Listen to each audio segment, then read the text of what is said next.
നാരായണ നമോ ഭഗവതേ വാസുദേവായ. ഓം ശ്രീകൃഷ്ണായ നമ. ശ്രീമദ് ഭാഗവത മഹാപുരാണം പ്രഥമസ്കന്ധം പ്രഥമ അധ്യായ. ഒന്നാമത്തെ അധ്യായത്തിൽ 12ാമത്തെ ശ്ലോകം തൊട്ട് ഇപ്പോൾ പറയുന്നു 6ാമത്തെ ഭാഗം.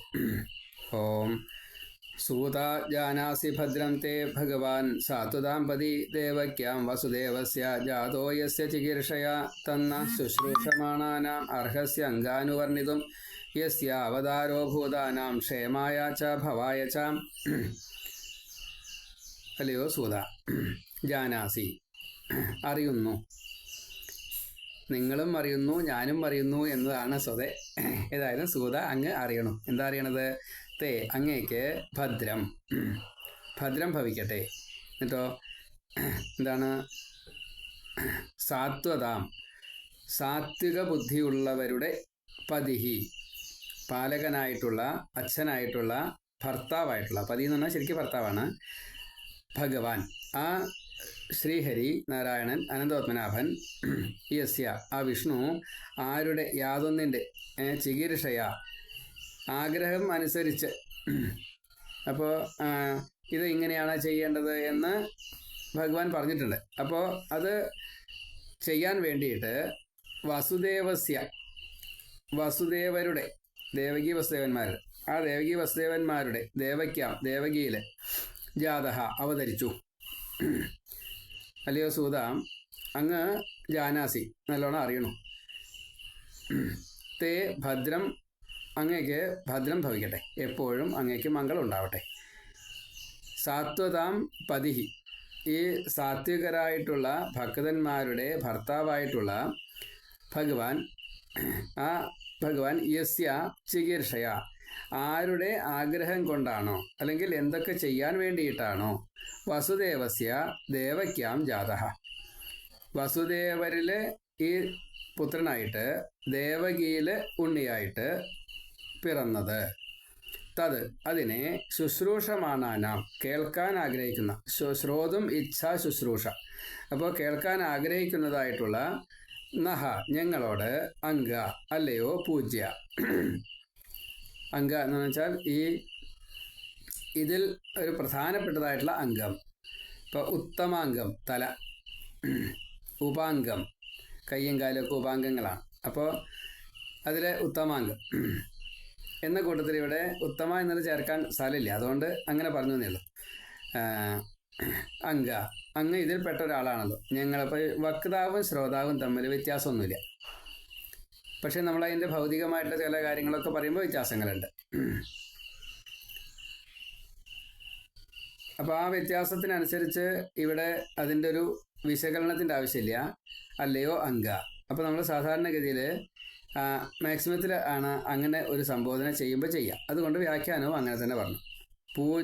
എല്ലാവരാലും പൂജിക്കപ്പെടുന്ന ഗുരു സൂത, അനുവർണിതും ക്രമേണയായിട്ട് വർണ്ണിക്കപ്പെടണം. എന്താ വർണ്ണിക്കപ്പെടേണ്ടത്? ശ്രീകൃഷ്ണനായിട്ട് ജനിച്ചത് എന്തിന്, എപ്പോ, എവിടെ, ആർക്ക്, എന്തൊക്കെ ചെയ്തു, ഇങ്ങനെയുള്ള കാര്യങ്ങളാണ്. ക്രമേണ അംഗ അനുവർണിതും, അങ്ങ് ക്രമത്തിൽ വർണ്ണിക്കണം. അർഹസി, വർണ്ണിക്കുവാൻ അങ്ങ് അർഹതപ്പെട്ടിരിക്കുന്നു.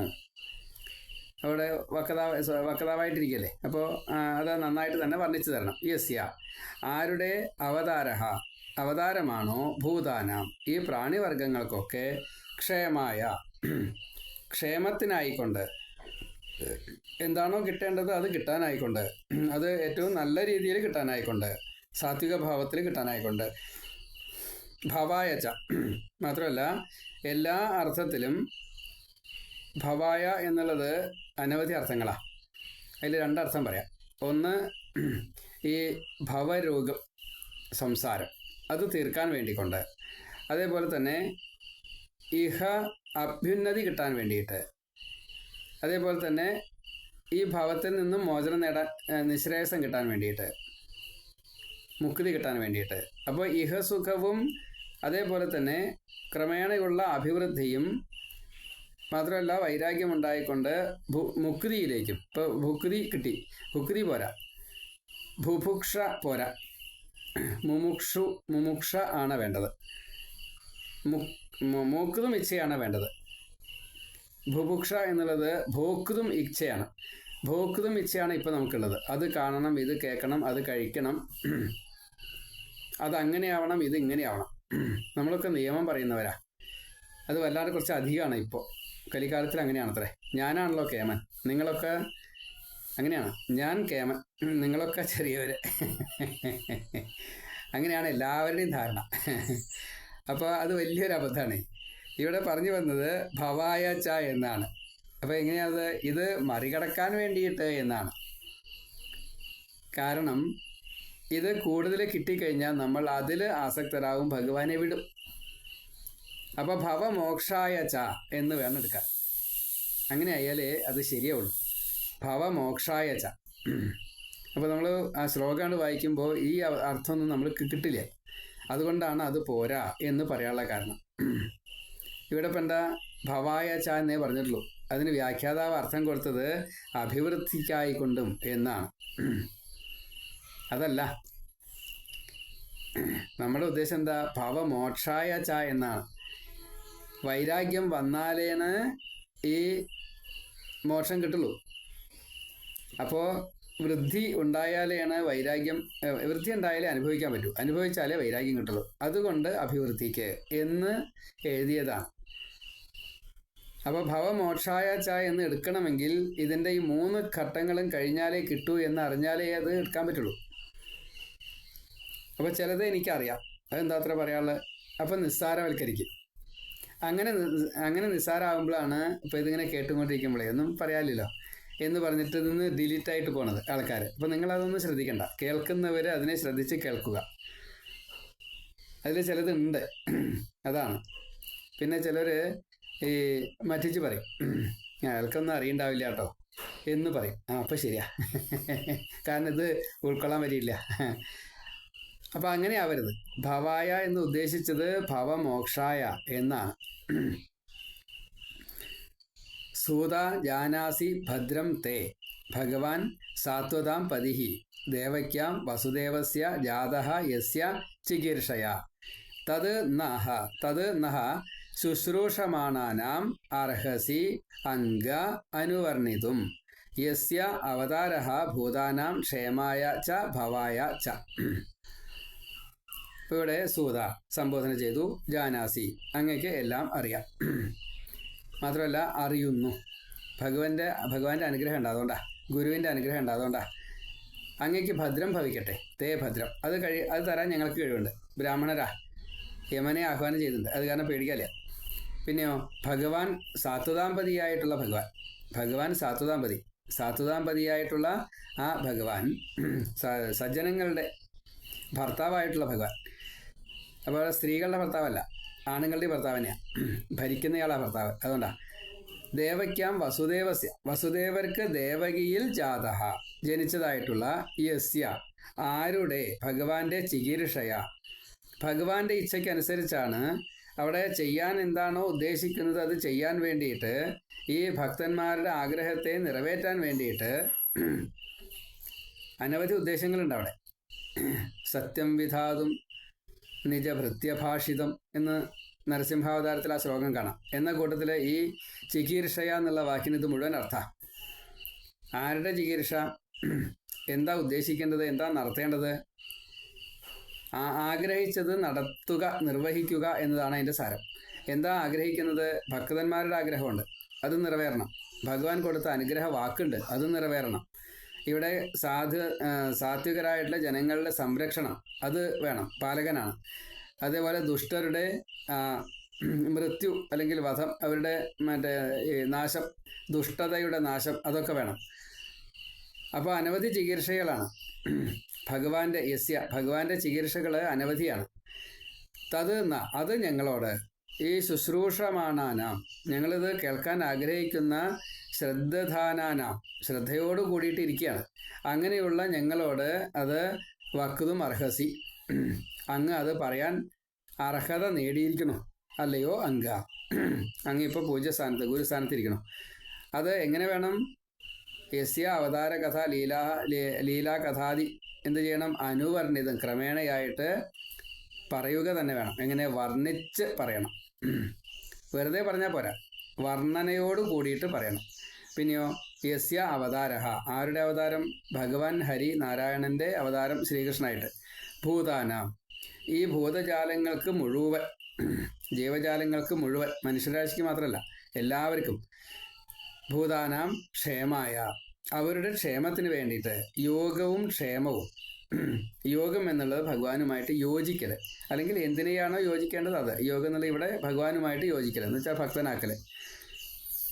അത് ക്ഷേമം നിലനിർത്തി കൊണ്ടുപോവുക, അത് സ്ഥായി ഭാവത്തിൽ നിൽക്കുക, അതിന് വേണ്ടിയിട്ടാണ്. അപ്പോൾ ഭൂതാനാം യോഗായ ക്ഷേമായ ച, അല്ലെങ്കിൽ ഭൂതാനാം യോഗക്ഷേമായ ച, ഭൂതങ്ങളുടെ ഈ യോഗക്ഷേമത്തിന് വേണ്ടിയിട്ട്, ഭവായ ച, ഭവമോക്ഷായ ച, ഭവമുക്തിക്ക് വേണ്ടിയിട്ട് അങ്ങ് ഇത് പറഞ്ഞു തരൂ. സൂതാജാനാസി ഭദ്രം തേ ഭഗവാൻ സാത്വതാംപതി ദേവക്യാം വസുദേവസ്യ ജാതോ യസ്യ ചികീർഷയാം തന്ന ശുശ്രൂഷമാണാനാം അർഹസ്യ അംഗാനുവർണിതും യസ്യ അവതാരോ ഭൂതാനാം ക്ഷേമായ ച ഭവായ ച. ഇനി 14-ാമത്തെ ശ്ലോകം. ആപന്ന സംസൃതിം ഘോരാം യന്നാമ വിവശോ ഗൃണൻ തത സദ്യോ വിമുച്യേത യദ്ബിഭേദി സ്വയം ഭയം. ഇവിടെ ഫലം പറയൽ കഴിഞ്ഞു. ഘോരാം, കുറച്ച്, അതായത് ശാന്തം ഘോരം മൂഢം എന്നാണ്. രജോ ഗുണത്തിൻ്റെ ആധിക്യം, അത് ആസുരഭാവമാണ്. അപ്പോൾ അതിഭയങ്കരമായിട്ടുള്ള പേടിപ്പെടുത്തുന്നതായിട്ടുള്ള സംസൃതിയും, ഈ സംസാരത്തെ, ആപന്നഹ, പ്രാപിച്ചതായിട്ടുള്ള ഓരോരുത്തരും, വിവശഹ, വളരെയധികം വൈവശത്തോടു കൂടിയിട്ടാണ്, വേവലാതിപ്പെട്ടുകൊണ്ടാണ്, ഒരു ഭയത്തോടു കൂടിയിട്ട് ദുഃഖം അനുഭവിക്കുക. അപ്പോൾ എന്താ കരകയറാൻ എന്താ വേണ്ടതെന്ന് ആലോചിച്ചുകൊണ്ടിരിക്കുക, അറിയില്ല, അങ്ങനെ ഒരു അവസ്ഥയിലാണ്. യത് നാമ, ആരുടെ നാമമാണോ, യത് നാമ, യത് നാമഹ, ആരുടെ നാമമാണോ, ഗൃണൻ, അത് ഉറക്കെ ഉച്ചരിക്കുന്നത്, ഗൃണൻ സ്വീകരിക്കുന്നത്, അതല്ലെങ്കിൽ അത് പറയുന്നത്, ഉച്ചരിക്കുന്നത്. അപ്പോൾ നാമത്തെ ജപിക്കുകയാണ്. ഏത് നാമഗൃണൻ, നാമത്തെ ആരാണ്, ഏതൊരു നാമത്തെ ജപിച്ചാലാണോ പുണ്യം കിട്ടുക, മുക്തി കിട്ടുക, അതൊക്കെ ചോദ്യം. അപ്പോൾ ഏത് നാമഗൃണൻ, ഈ നാമത്തെ ജപിക്കുന്നത്, സദ്യ, വളരെ പെട്ടെന്ന് തന്നെ, തതഹ, അതിൽ നിന്ന്, ഏതിൽ നിന്ന്, ഭവത്തിൽ നിന്ന്, സംസാരത്തിൽ നിന്ന്. പേടിക്ക് കാരണം എന്താ? സംസൃതിയാണ്, സംസാരമാണ്. അപ്പോൾ അതിൽ നിന്ന് വിമുച്യതേ, മോചനം കിട്ടുക തന്നെ ചെയ്യും. ഭയം, ഈ ഭയം എന്നത് ഏത് എന്താണോ അത് സ്വയം വിഭേദി, ഭയം സ്വയമേവ ഈ നാമം ജപിക്കുന്നയാളെ ഭയപ്പെടുത്താൻ ഭയക്കുന്നു. നാമം ജപിക്കുന്നയാളെ ഭയം എന്നുള്ളത് പിടികൂടുകയില്ല. ഭയം എന്നത് ഒരു ഭാവമാണ്. ആ ഭയം എന്നുള്ള ഭാവം ഈ നാമം ജപിക്കുന്നയാളെ ഭയപ്പെടുത്താൻ ഭയക്കുന്നു. അപ്പോൾ സ്വയം വിഭേദി, ഭയം ഏത് സ്വയം വിഭേദി, ഭയം ഏത് കാരണം കൊണ്ടാണോ സ്വയം ഭയക്കുന്നത്. അപ്പോൾ നമ്മൾ ഭഗവാനെ സ്മരിച്ചുകൊണ്ട് നാമം ജപിക്കുകയാണ് എങ്കിൽ നമുക്ക് ഭയം എന്നത് ഉണ്ടാവില്ല. ഭയം എന്നുള്ളത് 2 എന്ന ഭാവം ഉണ്ടെങ്കിൽ മാത്രമേ ഭയമുള്ളൂ. ഒന്നായിട്ടുള്ള ഒരവസ്ഥയിൽ ഭയമില്ല. നമ്മൾ ഇടത്തെ കൈയിനെ പേടിച്ചുകൊണ്ട് വലത്തെ കൈ ഒന്നും ചെയ്യാറില്ല, വലത്തെ കൈയിനെ പേടിച്ചുകൊണ്ട് ഇടത്തെ കൈ ഒന്നും ചെയ്യാറില്ല. പക്ഷേ അത് വിചാരിച്ചിട്ട് അത്ര ശരിയാ തോന്നുന്നില്ല. അതായത് കാല് ഇടയ്ക്ക് മറ്റേ കാലിന് ചവിട്ടൊക്കെ പതിവുണ്ട്. കൈ അറിയാതെ കൊണ്ട് കണ്ണിലും മൂക്കിലൊക്കെ കൊണ്ട് നഖം കൊണ്ട് ഇങ്ങനെയൊക്കെ വേദനിക്കാറൊക്കെ ഉണ്ട്. നമുക്ക് പല്ല് ഇടയ്ക്ക് ഇങ്ങനെ കടിക്കുന്ന സമയത്ത് നാവിനെ മുറിപ്പെടുത്താറൊക്കെ ഉണ്ട്. അപ്പോൾ നമ്മുടെ അംഗങ്ങൾ തന്നെ നമ്മെ ഇതുപോലെ ദ്രോഹിക്കുന്നുവെങ്കിൽ ഈ സമൂഹത്തിലുള്ള ചീത്ത ആളുകൾ, ഇതിപ്പോൾ ചീത്തയാളുകളായിട്ടല്ല, എന്നിട്ടും നമുക്കത് വരണു. അപ്പോൾ ചീത്തയാളുകൾ എത്രത്തോളം സജ്ജനങ്ങളെ ദ്രോഹിക്കും? ഇത് നാമം ജപിക്കുന്നയാൾക്ക്, നാമി ആ നാമത്തിലുണ്ട്, ആ നാമത്തിലുള്ള നാമി ഈ നാമം ജപിക്കുന്നയാളെ രക്ഷിച്ചുകൊണ്ടിരിക്കുമ്പോൾ ഈ ദ്രോഹിക്കാൻ വരുന്നയാൾ അത് ഏതായാലും ശരി, ഭാവമായാലും ശരി, വ്യക്തി ആയാലും ശരി, പ്രകൃതി ആയാലും ശരി, നമ്മളെ ദ്രോഹിക്കില്ല, നമ്മളെ കീഴ്പ്പെടുത്തില്ല. അപ്പം അതുകൊണ്ട് ആപത് നഹ സംസൃതിം ഘോരാം യത് നാമഹ വിവശഃ ഗൃണൻ തതഃ സദ്യഃ വിമുച്യതേ യത് വിഭേദി സ്വയം ഭയം.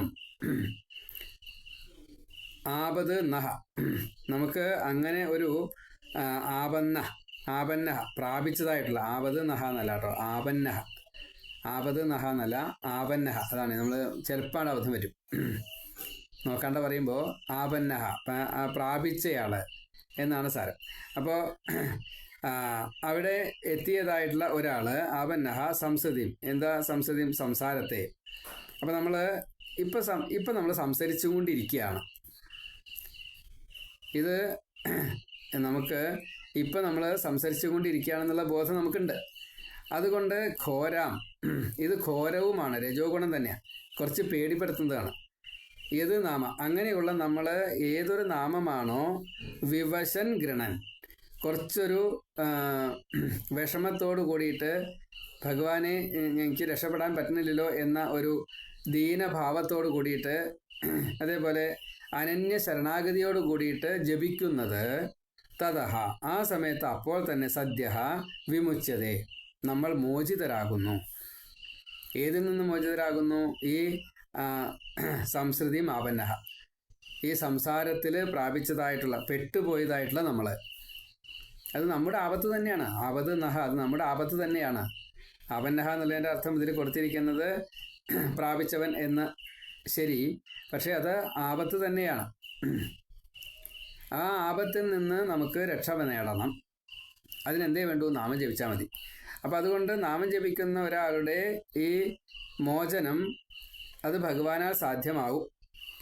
എന്താ കാരണം? ഇത് വിഭേദി സ്വയം ഭയം. കാരണം നാമം ജപിക്കുന്നയാളുടെ ഈ ഭഗവാന്റെ അനുഗ്രഹം, നാമിയുടെ അനുഗ്രഹം ഉള്ളത് കൊണ്ട് ഭയപ്പെടുത്തുക എന്നുള്ളത് സാധിക്കില്ല ഭയത്തിന്. അപ്പോൾ ഭയമില്ലാണ്ടാവും. ആപന്ന സംസൃതി ഘോരാം എന്നാമ വിവശോ ഗൃണൻ തത സദ്യോ വിമുച്യേത യത് വിഭേദി സ്വയം ഭയം.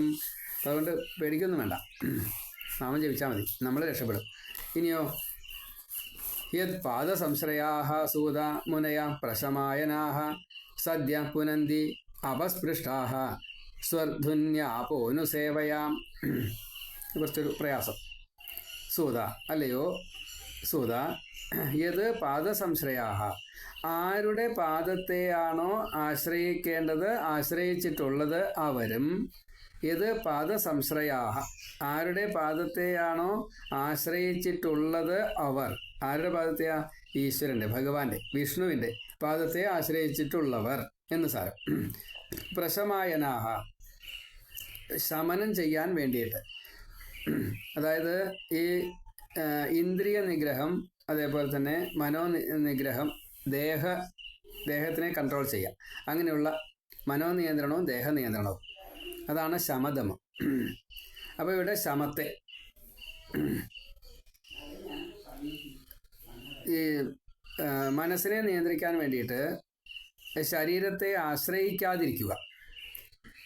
ശരീരത്തെ ആശ്രയിക്കുന്നവർക്ക് മനസ്സിനെ നിയന്ത്രിക്കാൻ കുറച്ച് പ്രയാസമാണ്. കാരണം അതിൽ ഇന്ദ്രിയങ്ങൾ വല്ലാതെ കൊണ്ട് നമ്മളെ ബുദ്ധിമുട്ടിക്കും, ആസക്തരാക്കും, ലോഭമുണ്ടാക്കും. അപ്പോൾ അതിനെ മറികടക്കാൻ, ഇന്ദ്രിയങ്ങളെ നിയന്ത്രണത്തിലാക്കാൻ, മനസ്സിനെ അങ്ങോട്ടും ഇങ്ങോട്ടും പോകുന്നതിനെ ഇല്ലാണ്ടിയാക്കിയാലേ പറ്റുള്ളൂ. അപ്പോൾ ഈ ശമം കിട്ടണമെങ്കിൽ, ഉപശമം, പ്രശമം എന്നൊക്കെ പറയുമ്പോൾ അത് ഈ ശമനം കിട്ടണമെങ്കിൽ മനസ്സിനും ശരീരത്തിനും ഇത് ശമവും ദമവും കിട്ടണം, രണ്ടും കിട്ടണം. ദമം എന്നുള്ളത് ശരീരത്തിൻ്റെ ഒരു കൺട്രോള്, ശമം എന്നുള്ളത് മനസ്സിൻ്റെ ഒരു കൺട്രോള്. അപ്പോൾ ഇവിടെ നമ്മൾ പ്രശമായനാഹ, അപ്പോൾ ഇത് ആഗ്രഹിക്കുന്നവർ എന്താ ചെയ്യുക? മുനയഹ, അവിടെ മുനിമാര എന്നാണ് അർത്ഥമെങ്കിലും നമ്മൾ മനനം ചെയ്താൽ മതി എന്നാണ്. മനസ്സിനെയും ശരീരത്തിനെയും നിയന്ത്രിക്കാൻ മനനം ചെയ്താൽ മതി എന്നതാണ്.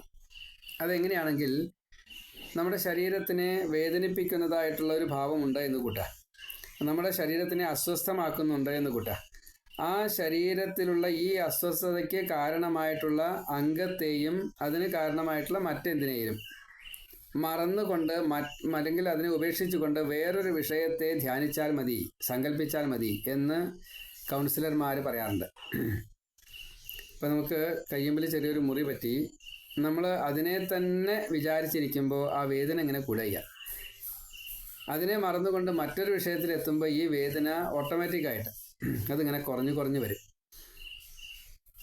അത് ശരീരത്തിൻ്റെ ഏത് ഭാഗത്തായാലും, ഇന്ദ്രിയങ്ങളായാലും ശരി, ദേഹത്തിനായാലും ശരി, കയ്യേക്കാലും ഏതിനായാലും ശരി, ഒരേപോലെയാണ്. ഇനി അതേപോലെ തന്നെ മനസ്സിന് വേദന ഉണ്ടാവുകയാണെങ്കിൽ, മനസ്സിന് വിഷമങ്ങൾ പലതും വരാറുണ്ട്, അപ്പോഴും അവർ പറയുന്നത് ഇത് തന്നെയാണ്. മറ്റൊരു വിഷയത്തിലേക്ക്, ഏറ്റവും സന്തോഷമുള്ളതായിട്ടുള്ള വിഷയത്തിലേക്ക്. നമ്മൾ പറയാറില്ലേ, കുട്ടികളെ കരയണ സമയത്ത് വേറൊരു വിഷയം പറഞ്ഞുകൊണ്ട് കുട്ടികളുടെ ഇത് തീർക്കാറുണ്ട്. അതുപോലെ രോഗികളുടെ അടുത്ത് നീ എന്നാൽ കുറച്ചു നേരം മറ്റേ TV കണ്ടിരുന്നോ, കുറച്ചു നേരം എന്താ പാട്ട് കേട്ടോളൂ, കുറച്ചു നേരം മൊബൈൽ നോക്കിയിരുന്നോളൂ, കുറച്ചു നേരം വർത്തമാനം പറഞ്ഞിരിക്കൂ. അതേപോലെ ആഹാരം കഴിക്കാൻ പ്രയാസമൊന്നുമില്ല വെച്ചാൽ നീ കുറച്ചു നേരം കഴിക്കുക. അപ്പോൾ മനസ്സിനെ മറ്റൊരു വിഷയത്തിലേക്ക് എത്തിക്കുകയാണ്. ആ വിഷയത്തിലേക്ക് എത്തിക്കുന്നത്, ഈ മറ്റൊരു വിഷയത്തിലേക്ക് എത്തിക്കുന്നത് ഭഗവാനിലേക്കും ഭാഗവതത്തിലേക്കും ആണെങ്കിൽ അവിടെ രക്ഷാകർത്താവായിട്ട് ഈ ഭഗവാൻ വരും. ദ്വേധാനാരായണീയം, രണ്ടർത്ഥത്തിലും. ജാരബുദ്ധിയാണ് ഈ ഗോപികള് കൃഷ്ണനെ എടുത്തത്. ഒരേ പ്രവൃത്തി കൊണ്ട് ഭഗവാനെയും കിട്ടി, ആ എന്താണോ ഇവർ ആഗ്രഹിച്ചത് അതും കിട്ടി, ഭർത്താവിനെയും കിട്ടി. ഒരേ പ്രവൃത്തി കൊണ്ടാണ് ഭർത്താവിനെയും കിട്ടിയത്, ഭഗവാനെയും കിട്ടിയത്. അപ്പോൾ അതൊരു മഹാഭാഗ്യ. അപ്പോൾ അതുകൊണ്ട് ഇവിടെയും അത് വേണം. എന്താ വേണ്ടത്? മുനയഹ, മനനം ചെയ്യുക. എന്താ വേണ്ടത്? സദ്യ. അങ്ങനെ ചെയ്താലോ പുനന്തി, വളരെ പെട്ടെന്ന് തന്നെ ശുദ്ധി വരുത്തുന്നു. സ്വർധുന്യാപഹ, സ്വർധുനിയുടെ ജലങ്ങൾ എന്ന് വെച്ചാൽ ഗംഗ എന്നുള്ളതാണ് ഉദ്ദേശം. ആ ജലം ഉപസ്പൃഷ്ടാഹ, ഉപസ്പർശിക്കപ്പെട്ട്, ആകാശഗംഗ അതിൻ്റെ ഈ ജലകണങ്ങൾ തൊട്ട് കഴിഞ്ഞാൽ, അതിനെ സേവിച്ചു കഴിഞ്ഞാൽ, തൊട്ട് തലയിൽ വയ്ക്കുക, തൊട്ട് മറ്റേ പാദധൂളികൾ, പാദതീർത്ഥം ഒക്കെ ശിരസിൽ ദേഹത്തിലൊക്കെ ചെയ്യുകയാണെങ്കിൽ, കുടിക്കുക ഒക്കെ ചെയ്യുകയാണെങ്കിൽ, അനുസേവയ അതിനെ സേവനം ചെയ്യുകയാണെങ്കിൽ ശുദ്ധ്യന്തി, വളരെ പെട്ടെന്ന് തന്നെ ശുദ്ധമായി തീരുന്നു.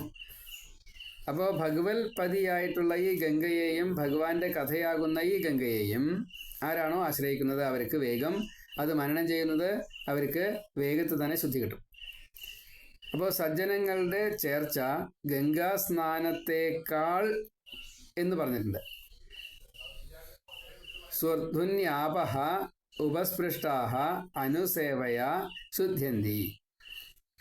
ഗംഗാജലം സ്ഥിരമായിട്ട് അതിൽ കുളിക്കുക, അത് അഭിഷേകം ചെയ്യുക, അത് തീർത്ഥമായിട്ട് സേവിക്കുക. അതിന് അനവധി ഭക്തന്മാർ അതിൽ കുളിക്കും. അപ്പോൾ അതിനെ തീർത്ഥമായിട്ട് കണ്ടുകൊണ്ട് ഇങ്ങനെയൊക്കെയാണ് അഭിഷേകം, അത് തീർത്ഥം, അതിനെ കുടിക്കുക, അതിനെ മേല് തളിക്കുക, തലയിൽ തളിക്കുക, ഇതൊക്കെ ചെയ്യുമ്പോൾ അത് കുളിയാണ്. അതിനേക്കാൾ കൂടുതൽ ഈ കഥകളെ കേൾക്കുമ്പോൾ ഭഗവത് കഥയാകുന്ന ഗം എന്നുള്ളത് മറ്റേ ഗകാരോ ജ്ഞാനവാചക, ഗാകാരോ ഗമന ഇതി എന്നുണ്ട്. അപ്പം അതിങ്ങനെ അതിലൂടെ തന്നെ അനുവർണിത, അനുസേവയ, മനനം, കണ്ടിന്യൂസ് ആയിട്ടുള്ള മനനം ചെയ്യുകയാണെങ്കിൽ രക്ഷപ്പെടാം. അതാണ്. ആ ഗംഗാജലമാകട്ടെ അധിക കാല സേവ കൊണ്ട് മാത്രമേ പരിശുദ്ധിയെ നൽകുന്നുള്ളൂ. കഥ അങ്ങനെയല്ല.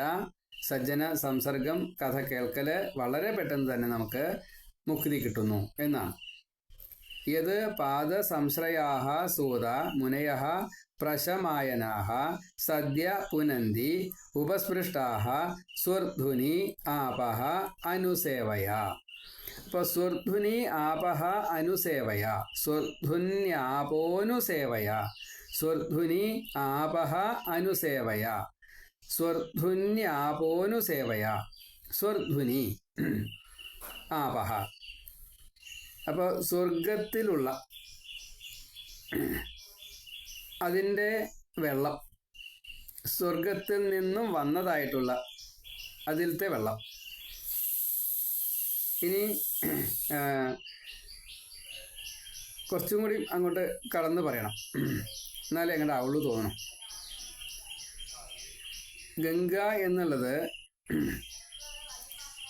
ഭഗവാന്റെ തൃപ്പാദ കഴുകിയപ്പോൾ, ബ്രഹ്മാവിൻ്റെ കമണ്ടലിൽ നിന്നും കഴുകിയപ്പോൾ ഉണ്ടായിട്ടുള്ള ഒരു പാദതീർത്ഥമാണ്.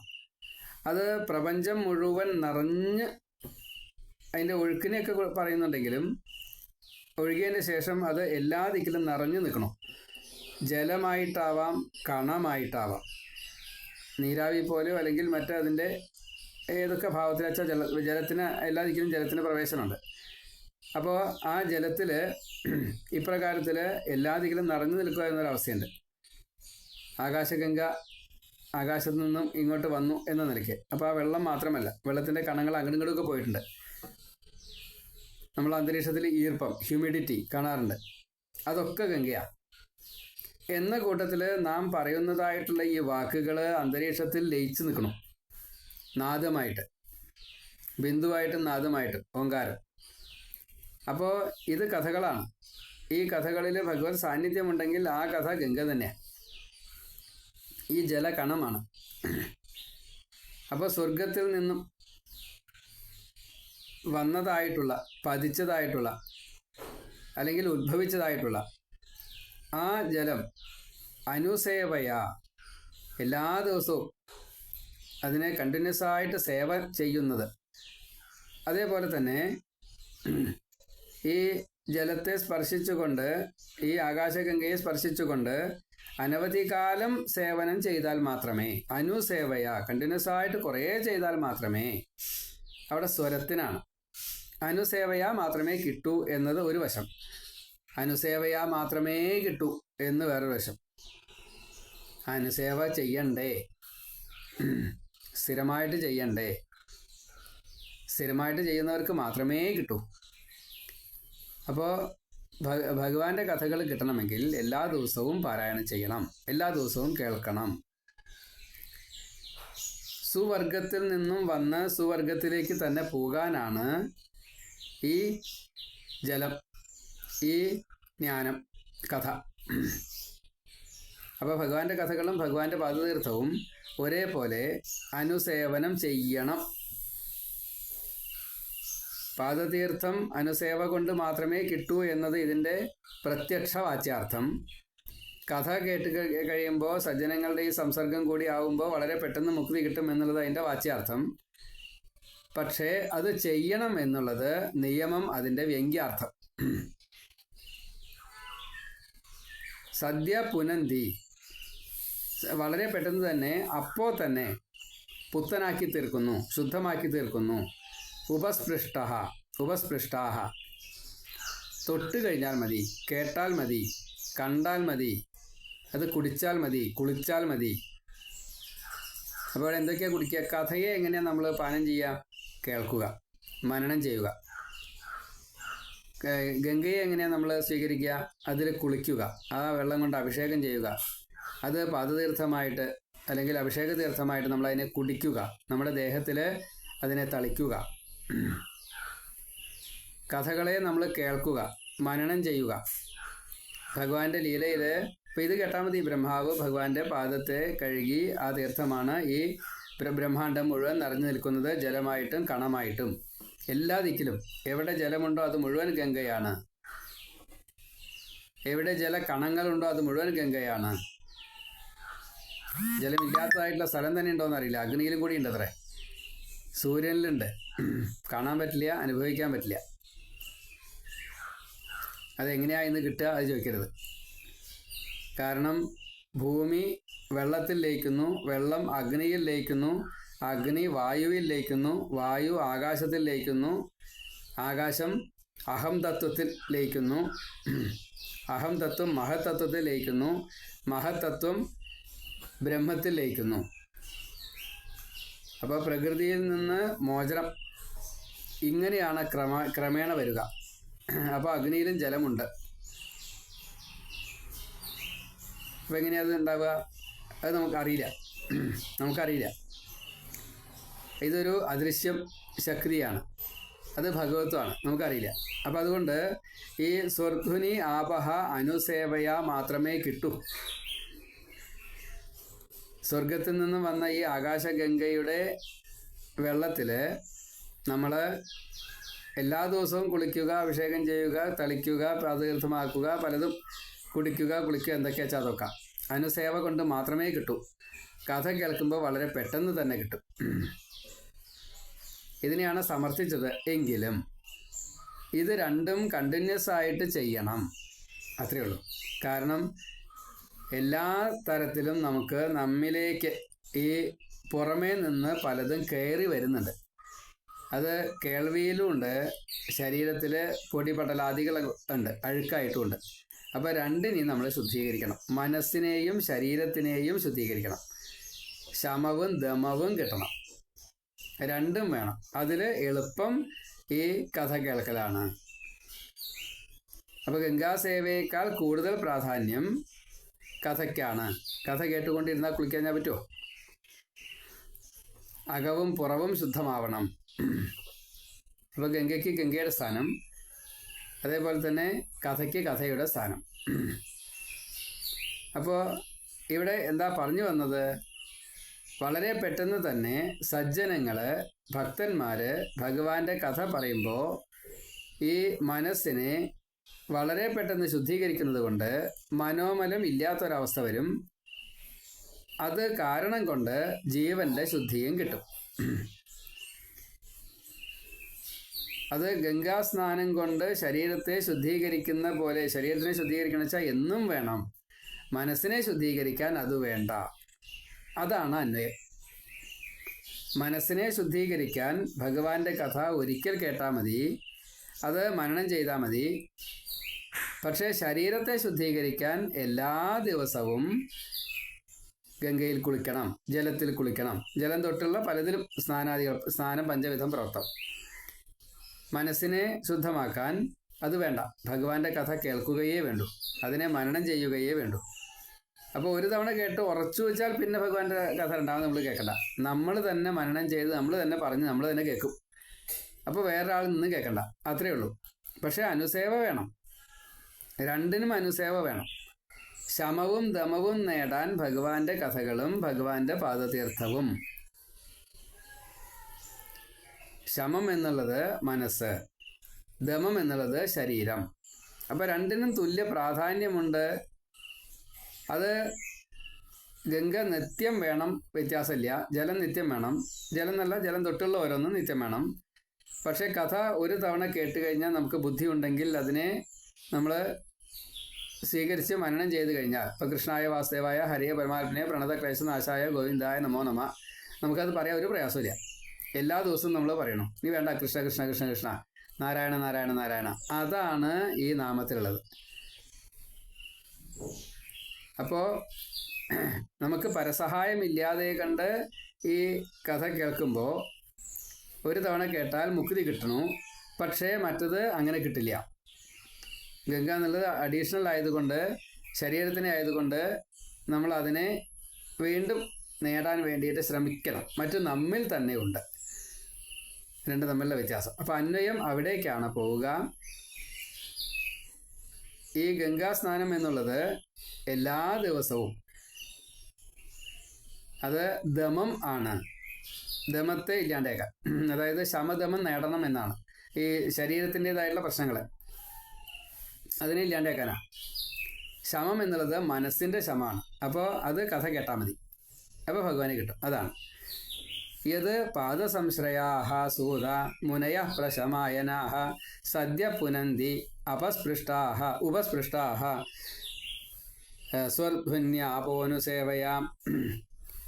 അല്ലയോ സൂത, ഏത് പാദസംശ്രയാഹ, ഭഗവാന്റെ പാദത്തെ ആശ്രയിക്കുന്ന എല്ലാ ഭക്തന്മാരും പ്രശമായനാഹ, ശമം കിട്ടാൻ വേണ്ടിയിട്ട്, മനസ്സിൻ്റെ ഈ ഏറ്റവും സംശുദ്ധമായിട്ടുള്ള സാത്വിക ശുദ്ധസത്വത്തിലേക്ക് എത്തുവാൻ വേണ്ടിയിട്ട്, മുനയഹ, മുനിമാര്, അല്ലെങ്കിൽ നമ്മൾ ഓരോരുത്തരും മനനം ചെയ്യുന്നത്. അതേപോലെ ഈ സദ്ഗുരുക്കന്മാര്, ബ്രാഹ്മണര്, ഭക്തന്മാര്, സദ്യഹ, നമ്മൾ അവരുമായിട്ട് സംഘമുണ്ടാകുമ്പോൾ സദ്യഹ പുനന്തി, വളരെ പെട്ടെന്ന് തന്നെ ശുദ്ധീകരിക്കുന്നു. സ്വർധ്വന്യാപഹ, സ്വർധ്വനിയുടെ ജലങ്ങൾ, ഈ ആകാശഗംഗയുടെ ഈ ജലം, ഉപസ്പൃഷ്ടാഹ, പുനന്തി ഉപസ്പൃഷ്ടാഹ, അപ്പോൾ അത് സ്പർശിക്കുകയാണ് എങ്കിൽ അനുസേവയ, ക്രമേണ മാത്രമേ അത് ശുദ്ധി വരികയുള്ളൂ. അപ്പോൾ ഈ ഭഗവാന്റെ അടുത്തേക്ക് എത്താൻ വേണ്ടിയിട്ട് ഈ രണ്ട് കാര്യവും നമ്മൾ ശ്രദ്ധിക്കുക. ഒന്ന് പാദസേവ, അത് പാദധൂളിയാവാം, പാദതീർത്ഥമാവാം, പാദത്തിൽ അർച്ചിച്ചുള്ള തുളസിയെ ആവാം, ഭക്തനെ ആവാം, ഗുരുവിനെ ആവാം, ബ്രാഹ്മണനെ ആവാം, ഭഗവാനെ ആവാം. ഈ ഭഗവൽ ഇപ്പോൾ ഗംഗയെ ആരതി, ഗംഗയെ പൂജിക്കുക, മരത്തെ പൂജിക്കുക, അതിൽ നിന്നൊക്കെ ആ തുളസി എടുത്ത് ചൂടുക, ഇതാണ് പാദസേവ. അതേപോലെ തന്നെ ഈ കഥകൾ തന്നെ കേൾക്കുക. അപ്പോൾ മനസ്സിനും ശരീരത്തിനും ഒരേപോലെ ശമം ദമം കിട്ടുന്നു എന്ന് ഈ ശ്ലോകം കൊണ്ട് പറഞ്ഞു. അപ്പോൾ ഈ ശ്ലോകത്തിൻ്റെ ഈ വ്യംഗ്യാർത്ഥത്തിലാണ് അതിൻ്റെ കൂടുതൽ സാരം ഉള്ളത്. യത് പാദസംശ്രയാ സൂത മുനയ പ്രശമായനാഹ സദ്യ പുനന്തി ഉപസ്പൃഷ്ടാഹ സ്വർധ്വന്യാപോനുസേവയാം. ഇനി 15-ാമത്തെ ശ്ലോകം നമുക്ക് 16-ാമത്തെ ശ്ലോകം അടുത്തതിൽ പറയാം. അപ്പോൾ 15-ാമത്തെ ശ്ലോകമാണ് നമ്മൾ പറഞ്ഞത്. ഇത് 6-ാമത്തെ ഭാഗമാണ്. ശ്രീ ഗുരുവായൂരപ്പ നാരായണ.